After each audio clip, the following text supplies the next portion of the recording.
5일 동안 우리 각자의 삶의 현장에서 잘 생활하시다가 또 이렇게 금요일 저녁에 우리 함께 모여서 우리 하나님 열심히 찬양하고 또 함께 기도하고 말씀 들을 수 있는 은혜 주신 우리 하나님께 감사드립니다. 찬양도 너무 좋고요. 찬양도 오늘 말씀에 또 딱 맞는 찬양을 또 선곡해 주셔서 너무 감사하고 우리 권사님 기도의 내용도 너무 좋습니다. 제가 기도 내용 중에 제일 감동받았던 것은 성도들은 목회자를 자랑하고 목회자는 성도들을 자랑하는 교회 되게 해주십시오. 얼마나 참 아름다운 내용인지 모르겠습니다. 저는 가는 곳마다 여러분들을 자랑합니다. 진짜입니다. 제 아내가 고개를 끄덕거리고 있는데요. 여기저기 우리 교회 갈 때마다 저희 교회 장로님들 너무 좋은 분이다, 집사님들 너무 좋은 분이라, 우리 교사 선생님들 그냥 한 분 한 분이 거의 전도사 수준이라고 저는 항상 자랑하는데요. 여러분들은 잘 부탁드리겠습니다. 감사합니다. 이런 걸 가르쳐서 엎드려 절받기라고 하죠. 오늘 우리 여리고성 정복 사건 한 번 더 읽었는데요. 이 사건과 관련해서 제가 오래전에 어떤 목사님 설교 중에 재밌게 들었던 예화가 하나 있습니다. 어떤 교회 담임 목사님이 주일학교를 불시에 방문하셨다고 하시더라고요. 그래서 아이들이 얼마나 성경을 열심히 잘 배우고 있는지, 얼마나 성경을 잘 알고 있는지 확인하고 싶어서 아주 쉬운 문제를 물어보셨답니다. 어린이 여러분, 여리고성은 누가 무너뜨렸죠? 물어보니까 갑자기 담임 목사님 나와서 물어보시니까 얼마나 긴장하시겠어요. 그래서 아무도 학생들이 대답을 하지를 못했습니다. 그래서 목사님께서 훨씬 더 부드러운 목소리로, 어린이 여러분, 여리고성은 누가 무너뜨렸죠? 이렇게 물어보니까 제일 앞에 있는 한 학생이 손을 들고 이렇게 대답했습니다. 제가 안 그랬는데요. 예상 밖의 대답에 우리 목사님이 당황하셨죠. 그러자 그 옆에 앉아 계시던 부장 집사님에게 집사님, 이게 지금 어떻게 된 상황입니까? 우리 주일학교 성경 교육이 어떻게 되고 있습니까? 이렇게 여쭤봤더니 우리 부장 선생님께서 놀란 목사님의 마음을 진정시키면서, 목사님, 지금 대답한 그 학생은 우리 주일학교에서 제일 착한 학생입니다. 그 학생이 안 그랬다면 진짜 안 그런 겁니다. 이렇게 얘기를 하셨다고 그래서 좀 많이 웃었던 기억이 납니다. 실제로 이런 일이 있었는지 아니면 만들어낸 이야기인지는 모르겠습니다만은 아마 우리 교회와는 거리가 먼 이야기라고 생각합니다. 저도 종종 저희 아이들에게 주일 교회에서 무슨 말씀 들었느냐, 전도사님 무슨 설교하든 우리 선생님들 오늘 뭐 가르쳐 주시든 이렇게 물어보는데요.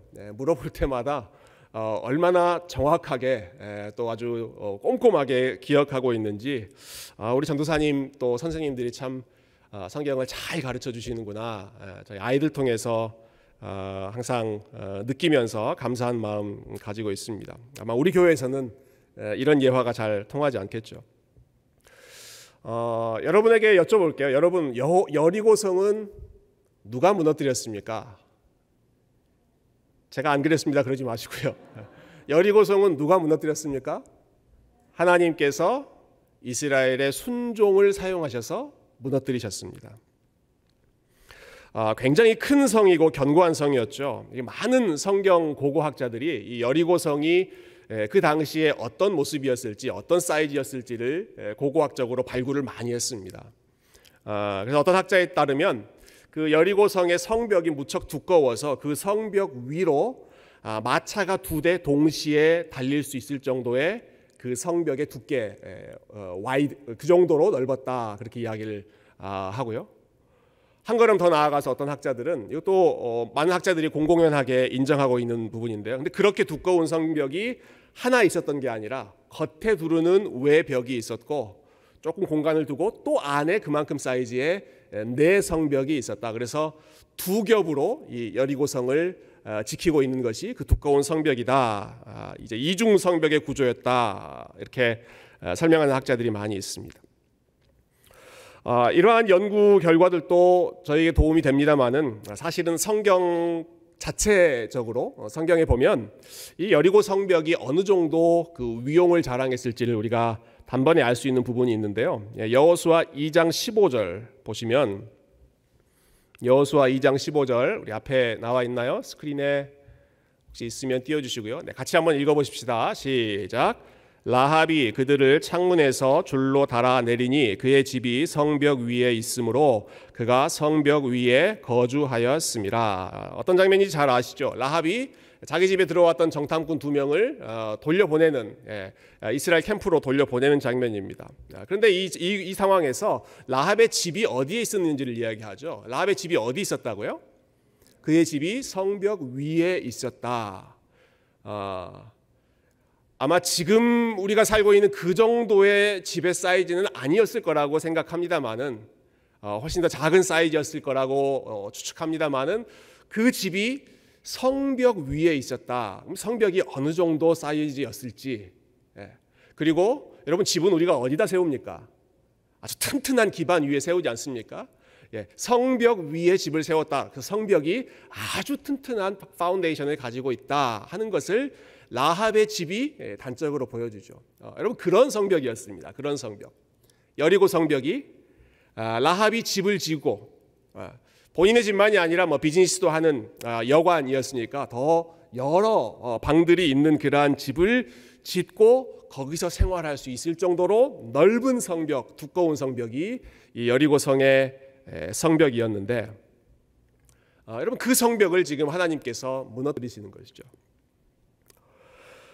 이스라엘 백성들은 텐트에서 살았던 사람들입니다. 천막 치고 사는 사람들입니다.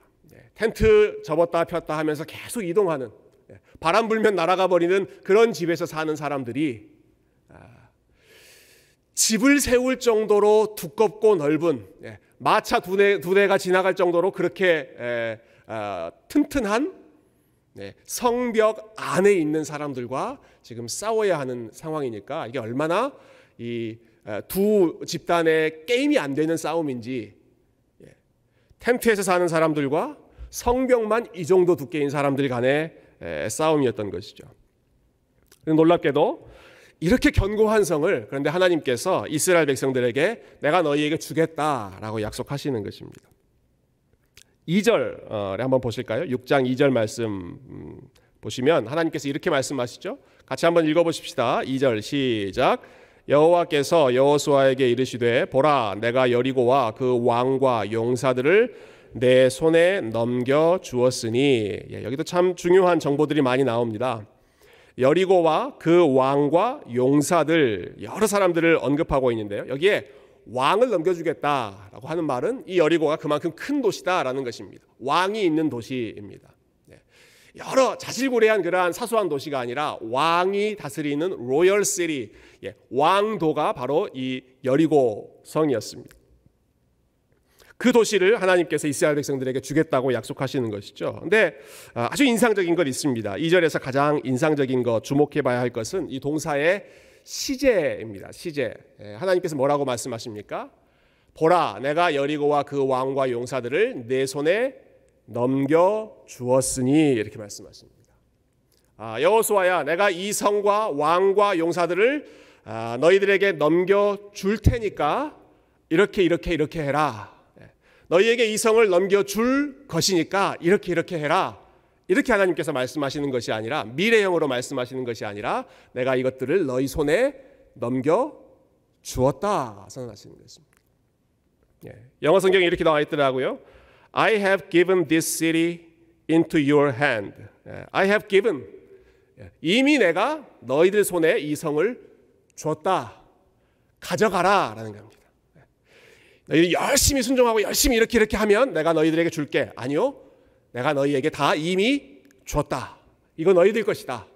가져가라. 하는 거죠. 아직 전쟁 시작도 안 됐는데, 아직 지금 성을 도는 것 한 번도 시작도 안 했는데 하나님께서는 이미 승리를 선포해 버리시는 것입니다. 너희가 이겼다. 이거 다 너희 것이다. 내가 너희에게 승리를 주었다라고 말씀하시는 것이죠. 이때 이스라엘 백성들이 어떤 찬양을 불렀겠습니까? 오늘 우리 교회에서 같이 찬양했다면 이 찬양 불렀을 것 같아요. 야 외쳐라. 이 찬양 불렀을 것 같아요. 여러분 그 찬양의 가사 보시면 야 외쳐라. 주께서 우리에게 승리를 주셨네. 이렇게 나오거든요. 주셨네. 주께서 우리에게 승리를 주실 것이니까 우리 힘차게 외치자라가 아니라 주께서 이미 우리에게 승리를 주셨으니 주신 승리를 믿음으로 선포하자는 것입니다. 야 외쳐라. 이스라엘 백성들에게 지금 그런 말씀하시는 것이죠. 우리말의 진인사대천명이라는 말 여러분 잘 아시죠? 진인사대천명 무슨 말입니까? 진인사, 인사, 사람의 일을 진 다 하면 대천명, 천명, 하늘의 명령을 기다린다라고 하는 것입니다. 사람이 할 일을 다 하고 하늘의 뜻을 기다린다. 여리고성 정복은 그렇게 하지 않았습니다. 진인사 대천명이 아닙니다. 사람의 일 다 하고 기다리는 것이 아니라 먼저 천명, 하나님의 말씀이 선포가 됐습니다. 이걸 뭐 한자로 어떻게 바꿔야 될지 모르겠습니다만은 천명 너희에게 준다, 너희 것이다, 가져가라라고 하나님이 다 말씀하시고 그것을 가져갈 수 있는 방법으로 디테일한 작전을 하나하나 알려주시는 것이죠. 자, 그 작전을 여러분 잘 아실 거라고 믿습니다. 6일 동안 하루에 한 바퀴씩 여리고성을 돌아라 하셨습니다. 언약궤를 앞세우고 하나님의 임재를 상징하는 그 언약궤를 중심으로 앞세우고 모든 군인들이 하루에 한 바퀴씩 성을 돌았죠. 근데 이때 주의해야 할 것 딱 한 가지 하나님께서 당부하셨습니다. 성을 돌 때 어떻게 해라? 어떻게 돌아야 됩니까? 아무 말도 하지 말고 돌아라 라고 하셨습니다. 너희 입 밖에서 아무 소리도 나지 말고 외치지도 말고 아무 음성도 들리지 않게 하면서 그 성을 하루에 한 바퀴씩 돌아라 라고 하는 것입니다. 몇 사람이 성을 돌았을까요? 여러분 얼마나 많은 사람들이 이 여리고성을 돌았을지 한번 생각해 보시면 좋겠습니다. 오늘 우리가 읽었던 말씀에 보면 하나님께서 여호수아에게 모든 군사가 성벽을 돌아라 이렇게 말씀하십니다. 모든 군사가 몇 명이었는가 우리 카운트해 볼 수가 있죠. 민수기에 보면 이스라엘 백성들 중에 전쟁에 나갈 수 있는 20세 이상의 군인들 그 숫자를 다 카운트해 봤더니 몇만 정도 되던가요? 60만 정도. 60만 정도가 12지파에서 카운트가 됐습니다. 하나님께서 모든 군사가 다 돌아라 라고 하셨으니까 60만이 이 여리고성을 하루에 한 바퀴씩 도는 것입니다. 60만이 행진하면서 아무 말도 하지 말고 아무 소리도 외치지 말고 입 밖으로 뻥끗하지 말고 그냥 침묵하는 가운데 묵묵히 하나님의 그 승리의 약속을 붙잡고 순종하는 마음으로 걷기만 하는 것입니다. 하루에 한 바퀴씩. 그러니까 대단한 아주 장관이라고 할 수 있겠죠. 생각할수록 이것은 참 희한한 그 전쟁의 작전입니다. 왜냐하면 이렇게 전쟁이 일어나고 싸움이 벌어지기 시작하면 말이 많아지고 말이 커지고 말이 거칠어지기 때문에 그렇습니다. 여러분 전쟁이 일어나고 싸움이 일어나고 그러면 온갖 언론 플레이, 없던 말도 지어내서 공격하고 있던 말은 더 세게 해서 상대방을 기선을 제압하려고 하는 것이 전쟁 일어날 때, 싸움 일어날 때 그런 상황이지 않습니까? 좀 말씀 준비하다 보면 이 영화가 자꾸 생각이 나요. 여러분 오래전에 나왔던 또 한국 영화인데요. 혹시 황산벌이라고 하는 영화 혹시 아십니까? 황산벌 보신 분 있으시죠? 이거 삼국시대 때 이야기입니다. 신라 김유신 장군하고 백제 계백 장군이 그 한판 붙는 장면인데 이 영화에 아주 재미있는 장면이 있어요. 양쪽 군대가 욕 배틀을 벌이는 것입니다. 혹시 기억나세요? 먼저 신라가 자극을 하기 시작하죠. 신라는 그 동부 지역이잖아요. 영남 지역, 경상도, 경상남도, 경상북도 지역입니다. 그러니까 경상도 사투리 가장 억세게 욕 잘하는 군인들, 대표 군인들 뽑아가지고 야 백제군 앞에 가. 그래서 너희들이 할 수 있는 최고 거친 욕으로 퍼부어. 그래서 막 퍼붓기 시작하죠. 아주 거친 어조로 퍼붓기 시작하니까 막 백제 군인들이 막 사기가 죽어서 막 쓰러지려고 하는 그런 군인들도 나오는데요. 위기감을 느낀 백제 장수가 안 되겠다. 그래서 또 명령을 내리죠. 우리 지역에서 제일 남쪽에 있는 거기에 보성, 벌교 이 지역에 있는 아그들 불러와라 해가지고 그 사람들이 쫙 서서 그 밑에 있는 신라군들, 열심히 욕하고 있는 군들에게 아주 걸쭉한 전라도 사투리로 제가 이거 정말 잘 살릴 수 있거든요. 참겠습니다. 여러분의 덕을 위해서 이따 기도하셔야 되니까요. 이 XX들아 하면서부터 그냥 쉴 새 없이 막 욕을 퍼붓기 시작합니다. 그래서 왔던 신라 군대들이 이제 질겁을 하고 그냥 도망가는 그런 장면이 무척 인상적이었습니다. 전쟁은 이런 거잖아요, 여러분. 전쟁은 이런 겁니다. 제일 입이 거친 사람, 제일 목소리 큰 사람들을 내세워서 서로 기선제압하는 것이 전쟁에서 이기는 그런 작전 아닙니까? 하나님께서 이스라엘 백성들에게 뭐라고 하세요? 아무 말도 하지 말아라. 너희들은 할 말이 아무것도 없다. 한편으로는 광야 내내 불평하고 원망했던 그 이스라엘 백성들의 입을 딱 닫아버리는 그러한 방법일 수도 있고, 철저하게 하나님의 약속을 신뢰하게 만드는 그런 하나님의 방법이었던 것이죠. 완전한 침묵을 명령하시고, 그러나 그 침묵 속에서 유일하게 들리는 소리, 제사장들이 외치는 하나님의 나팔 소리, 양각 나팔 소리, 양뿔을 통해서 제사장들이 힘껏 하나님의 은혜, 하나님의 임재를 선포하는 그 양각 나팔 소리만 울리고 60만이 행진하는 가운데 인간의 목소리는 아무것도 들리지 않게 하시는 것입니다.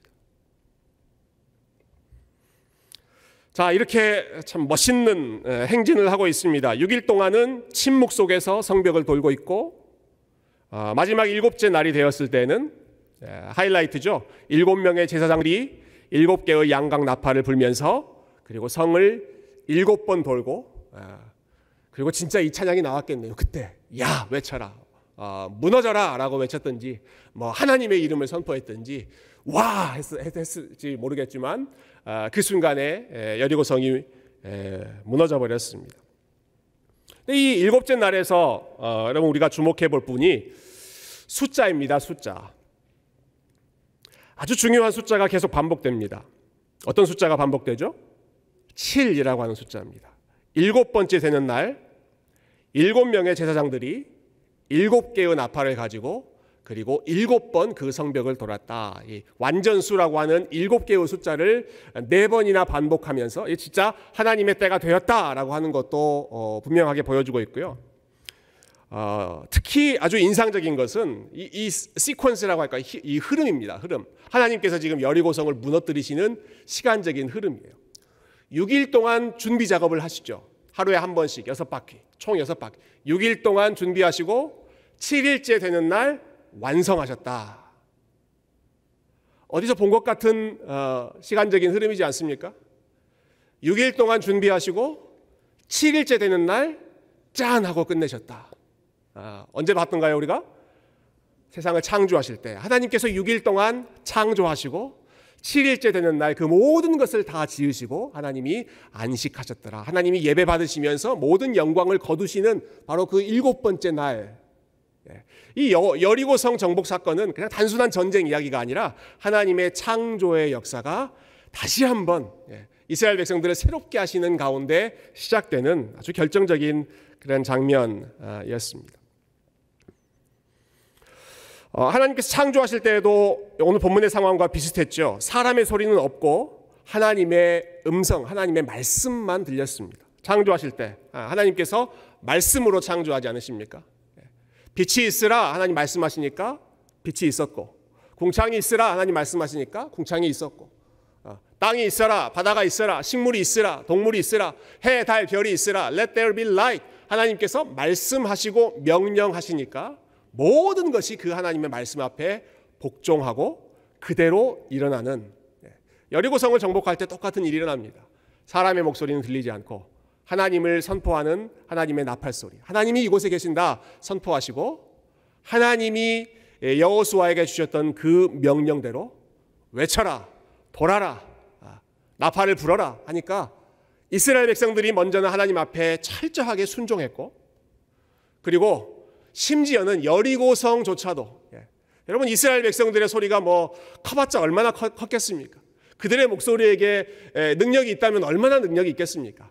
하나님의 말씀을 그들이 그들의 목소리로 선포했을 때 하나님의 말씀 앞에 그 견고해 보이던 여리고 성벽이 흐물흐물하게 폭삭 무너져 버리는 것입니다.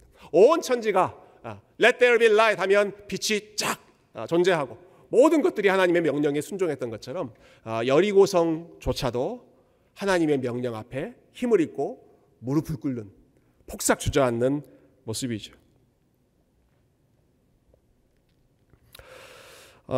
참 이 장면 자체만으로도 너무 참 흥분되고 참 신나는 그런 장면입니다. 우리 하나님이 이런 분이시구나. 참 창조하시는 그 능력이 이 백성을 구원하시는 가운데 또 이스라엘 백성들을 새롭게 시작하시는데 똑같이 나타나시는 6일간 준비하시고 7일째 완성하시고 또 하나님의 말씀만 선포하고 하나님 말씀 외에 다른 모든 것들은 다 잠잠케 하고 하나님의 역사가 이와 같이 펼쳐지는 것을 보면서 참 우리 하나님 너무 멋있는 하나님이라고 찬양하고 또 경배하게 되는데요. 오늘 말씀 준비하면서 이번 주 중에 우리가 이렇게 묵상했던 말씀하고 좀 연결되는 부분이 있어서 참 새롭게 다가왔습니다. 저희가 이번 주에 그 새벽 기도회 때 생명의 삶 본문이 창세기 말씀이었잖아요. 창세기 4장부터 지금 쭉 읽어나가고 있는데 창세기 4장에 보면 가인이 아벨을 죽입니다. 형이 동생 아벨을 죽이죠. 그럼으로써 죽음이 이 세상에 처음으로 들어오기 시작합니다. 근데 그 다음에 여러분 가인이 아벨을 죽이고 나서 누군가 자기를 죽일까 봐 벌벌 떨면서 그가 가장 먼저 했던 일이 혹시 어떤 일이었는지 여러분 기억하십니까? 가인이 아벨을 죽이고 나서 가장 먼저 했던 일, 창세기 4장 16절과 17절에 보면 이렇게 기록되어 있습니다. 가인이 여호와 앞을 떠나서 에덴 동쪽 놋 땅에 거주하더니 아내와 동침함에 그가 임신하여 에녹을 낳은지라. 가인이 성을 쌓고 그의 아들의 이름으로 성을 이름하여 에녹이라 하니라. 여러분 가인이 여호와 앞을 떠나서 하나님의 면전을 떠나서 그가 했던 일, 어떤 일을 합니까? 가인은 성을 쌓습니다. 가인이 하는 일이 성을 쌓는 일이었습니다. 그리고 그 성의 이름을 누구의 이름으로 붙여요? 자기 아들 에녹이라고 하는 사람의 이름을 붙여서 여기는 This is the city of Enoch. 에녹의 성, 에녹의 도시다. 성을 쌓습니다. 창세기에 보면 성을 쌓았던 사람들 또 나오죠. 창세기 11장 바벨탑 사건. 바벨탑 하니까 우리가 이제 타워, 아주 높은 탑 같은 뾰족한 건물만 생각하기 쉬운데요. 그들도 역시 성을 쌓았습니다. 11장 4절 같이 한번 읽어볼까요? 시작. 또 말하되 자 성읍과 탑을 건설하여 그 탑 꼭대기를 하늘에 닿게 하여 우리 이름을 내고 온 지면에 흩어짐을 면하자 하였더니 바벨탑 쌓았던 사람들도 자 우리 이렇게 하자 성읍과 탑을 쌓자라고 합니다. 성읍 우리말에는 이제 성읍이라고 나와 있지만 히브리어로는 똑같습니다. 가인이 쌓았던 것도 에이르라고 하는 단어로 성. 바벨탑 지었던 이 사람들이 쌓았던 것도 똑같은 단어 에이르라고 하는 단어로 그것 역시도 성. 그리고 오늘 우리가 봤던 가나안 땅에 들어가는 첫 관문이라고 하는 여리고, 거기에도 여리고 에이르 똑같은 단어입니다. 히브리어 단어 똑같은 단어로 여리고 성. 자, 그러니까 사람들은 계속해서 성을 쌓아가는 것입니다. 사람들이 하는 일, 하나님을 떠나서 그리고 하나님과 대적하기 위해서 그들이 했던 일은 계속해서 성을 쌓아가는 일. 성을 높이 쌓고 성을 크게 쌓고 아주 성을 두껍게 쌓고 그리고 그 안에서 안전하게 본인의 생명을 지키려고 그 안에서 안정감을 찾으려고 했던 것이죠. 근데 하나님은 계속해서 성을 무너뜨리십니다. 바벨탑, 바벨 사람들이 지었던 그 탑을 다 완공하지 못하도록 하나님께서 중단하셨죠. 그리고 오늘 본문에서 가나안 백성들이 자랑하던 당시의 최고의 기술, 최고의 실력으로 사람들이 만들어 놓았던 난공불락의 성이라고 불리는 그 여리고성, 하나님께서 그 여리고성을 무너뜨려 버리셨습니다. 이렇게 하심으로써 자, 성 안이 절대로 안전하지 않다라고 하는 것을 보여주시는 것 같아요. 성을 쌓고 그 성 안에서 자신의 생명, 자신의 삶을 발전시키려고 하는 그것이 절대로 너희들의 삶을 보장시켜주지 못한다라고 하는 것입니다. 하나님 말씀 한마디면 성조차도, 여리고 성도 무너지고 바벨탑도 무너지고, 우리가 잘 아는 시편 127편 말씀처럼 하나님께서 성을 세우지 않으시면 세우는 자의 수고가 헛되다. 이 여리고 성 사건을 통해서 하나님이 다시 한번 확인시켜 주시는 것이죠. 창세기 말씀으로 다시 한번 돌아가 보십시다. 여러분, 아까 말씀 보시면 가인이 세웠던 성의 이름이 어떤 성이었습니까? 가인이 세웠던 성의 이름이 에녹입니다. 에녹. 그가 아들을 낳고 에녹이라고 이름을 붙이고요. 그 성을 이름하여 에녹이라고 합니다. 근데 이 에녹이라고 하는 이름은 사실 우리가 다른 곳에서 더 많이 봤던, 기억하는 이름이죠. 바로 그 다음 장 5장에 보면 아담의 족보 쭉 나오면서 중간에 아담의 7대손으로 에녹이라고 하는 사람이 나옵니다. 에녹은 뭐 때문에 유명합니까? 죽음을 보지 않고 하나님이 데려가셨다라고 하는 것 때문에 유명하죠. 5장에 계속 죽었더라 사람들의 족보가 나오는데 그 중간에 에녹은 하나님이 그냥 데려가셨더라, 죽었더라라고 하는 말 나오지 않고 하나님이 데려가신 사람입니다. 그 에녹의 삶이 어땠는지를 한 줄로 아주 간단하게 요약합니다. 창세기 5장에 에녹은 어떤 사람이었는가? 그는 하나님과 동행하는 사람이었다, 이렇게 이야기합니다. 에녹은 어떤 사람이라고요? 하나님과 동행하는 사람이었다. 여러분, 똑같은 이름이 등장하죠. 굉장히 이게 인상적인 것 같아요. 아마 성령님께서 창세기를 기록한 저자를 통해서 이러한 부분들까지 아주 세밀하게 감독하시지 않으셨을까 싶어요. 똑같은 이름 에녹이라고 하는 이름이 등장합니다.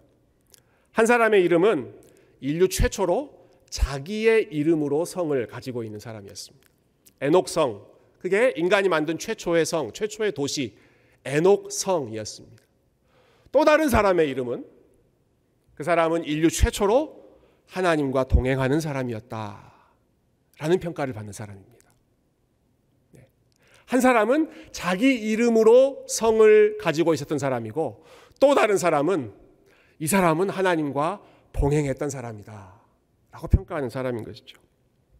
마치 창세기가 우리에게 이렇게 물어보는 것 같아요.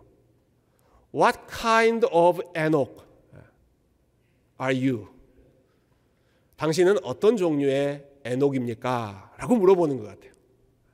당신은 어떤 종류의 에녹입니까? 당신은 당신의 이름으로 성을 만들고 그 안에서 거하고 안전하다고 생각하는 에녹입니까? 아니면 당신은 하나님과 동행하면서, 하나님과 함께 걸어가면서 거기에서 기쁨을 찾고, 거기에서 의미를 찾고, 하나님과 함께 하고 있다는 그 사실에서 시큐리티, 안정감을 누리고 있는 사람입니까? 당신은 성을 쌓는 사람입니까? 아니면 하나님과 동행하는 사람입니까? 그럼 창세기가 참 멋있지 않습니까? 오래전에 이 아시아와 유럽을 정복했던 몽고 민족들이 있죠. 칭기스칸의 후예들, 칭기스칸과 몽고 사람들이 이런 그 명언을 남겼다고 그래요. 성을 세우는 사람은 망하고 길을 만드는 사람은 흥한다, 이렇게 말했다고 합니다. 성을 세우는 사람은 망하고 길을 만드는 사람은 흥한다. 성을 세우는 사람은 어떤 목적으로 성을 세웁니까? 자기를 보호하기 위해, 나쁜 것들이 들어오지 못하도록 딱 막아버리기 위해서 성을 세우죠. 스스로를 보호하기 위해서 성을 세우고, 스스로 그 성 안에 고립되어 있는 사람은 망하고, 다른 사람들과 소통하고 다른 사람들과 교류하기 위해 문을 활짝 열어놓고 길을 만들고 다니는 사람은 흥한다. 이게 아마 몽고 민족 사람들이 열심히 말 타고 다니면서 배웠던 본인들만의 지혜였던 것 같은데요. 여러분, 비슷한 맥락에서 오늘 말씀을 우리 이런 식으로 한번 정리할 수 있을 것 같아요. 성경은 저와 여러분에게 이렇게 선포합니다. 자기의 성을 세우고 자기의 성을 의지하는 사람은 망하고, 하나님과 함께 길을 걸어가는 사람은 흥한다. 자기의 성을 세우고 자기 이름으로 그 성을 건축하는 사람은 에녹성이든 바벨탑성이든 여리고성이든 망하고, 그러나 하나님과 함께, 하나님이 열어주신 길을 하나님과 함께 걸어가는 사람, 길을 만드는 사람, 길 위로 하나님과 함께 걸어가는 사람은 하나님께서 축복하시고, 하나님께서 보호하시고, 하나님께서 승리의 도구로 사용하실 줄로 믿습니다. 이 여리고성 정복 사건 읽을 때마다 사실 가장 고민하는 질문은 이것입니다. 내가 정복해야 될 여리고성이 무엇인가 하는 것이죠. 내가 무너뜨려야 할 여리고성이 무엇인가. 우리가 많은 경우에 내가 극복해야 할 어떤 문제, 혹은 내가 이루어야 할 어떤 프로젝트, 비전 이런 것들 이제 여리고성으로 상정해 놓고 주님 여리고성 주시옵소서. 나사렛 예수 그리스도 이름을 명하노니 무너질지어다 하면서 우리 앞에 놓여 있는 문제, 어떤 프로젝트 달성하게 해달라고 우리 기도할 때 참 많이 있죠. 어떤 경우에는 나와 경쟁 관계에 있는 사람들, 내 뜻대로 잘 안 되는 사람들, 내 말 잘 안 듣는 사람들, 그런 사람들 이제 또 여리고성으로 세워놓고 하나님의 능력으로 무찌르려고 우리가 또 싸움을 선포하는 그런 경우도 있습니다.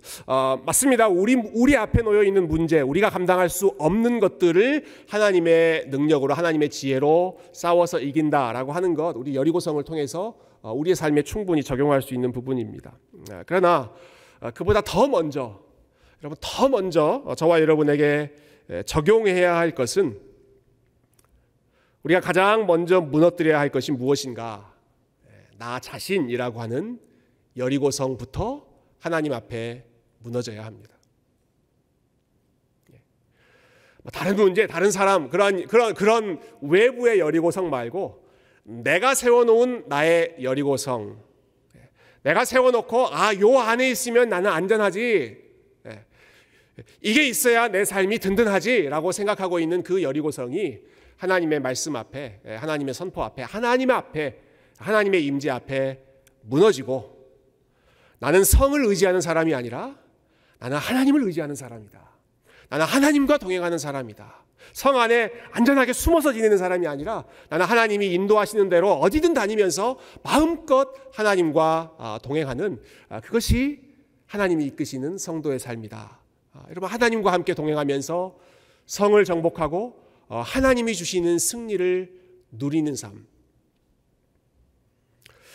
우리가 하나님의 말씀보다 더 앞세우고 있는 우리의 인간의 지혜라고 하는 여리고성도 하나님 앞에 무너뜨리고, 우리가 하나님보다 더 안전하다고 생각하는 그러한 성, 여리고성이 있다면 그것 역시도 오늘 말씀을 기억하면서 하나님의 말씀 앞에서 우리가 다 그것들을 무너뜨리고, 저와 여러분은 에녹과 같이 우리 하나님과 동행하고 하나님과 함께 걸어가는 데서 기쁨을 누리고, 그리고 오늘 본문의 이스라엘 백성들처럼 내가 하고 싶은 말은 다 잠재우고 우리 하나님의 나팔소리, 은혜의 나팔소리, 우리 하나님을 찬양하는 나팔소리, 하나님의 말씀의 그 영광스러운 나팔소리만 힘차게 울리게 하는, 저와 여러분의 삶에서 우리 하나님만 우리의 산성 되시고 능력 되심을 선포하는 그러한 진정한 하나님의 군대, 우리 에녹과 같이 하나님과 동행하는 귀한 믿음의 백성들 다 되시기를 주님의 이름으로 축원드립니다.